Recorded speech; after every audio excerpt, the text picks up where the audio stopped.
В рамках объявленного в Якутске года труда решено провести масштабную акцию по высадке 1 миллиона цветов. Предприятия, школы, детские сады, простые жители могут сделать по-настоящему зеленый город. Вклад в общее дело решили внести и школьники поселка Табага. С подробностями Александр Лысак. Ученики Табагинской школы скрупулезно перебирают грунт для будущих цветов. В этом году ребята должны высадить рекордные 3000 растений. Это в несколько раз больше, чем в предыдущие годы.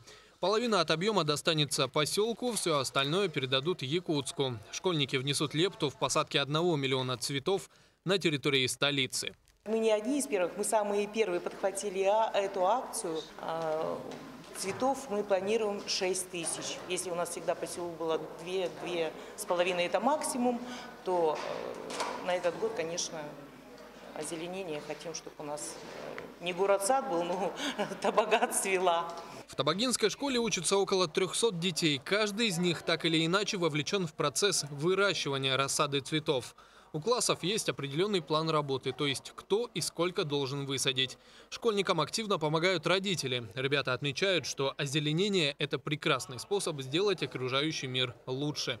Это хорошо озеленять город, чтобы каждое лето была зеленая трава, зеленые цветы. Ну это же приятно, то что ты делаешь хорошее своему поселку. Для чего мы это делаем? Для того, чтобы наш мир стал хоть чуточку красивее.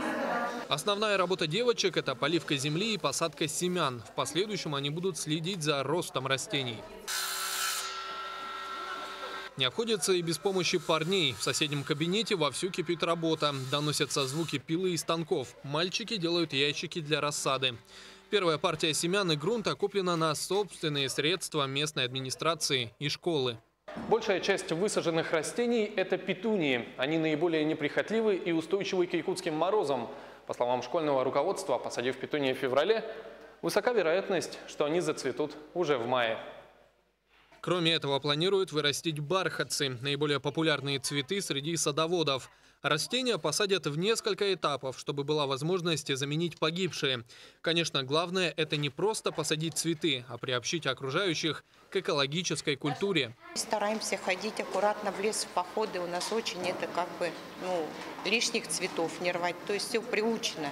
И поэтому экология есть экология. Если мы не сохраним планету, кто ее будет сохранять и озеленять? Табагинская школа не первый год занимается озеленением. Вокруг здания посажено несколько десятков деревьев, установлено множество клумб. Надеемся, что столичные школы последуют примеру Табаги и тоже помогут Якутску посадить 1 миллион цветов.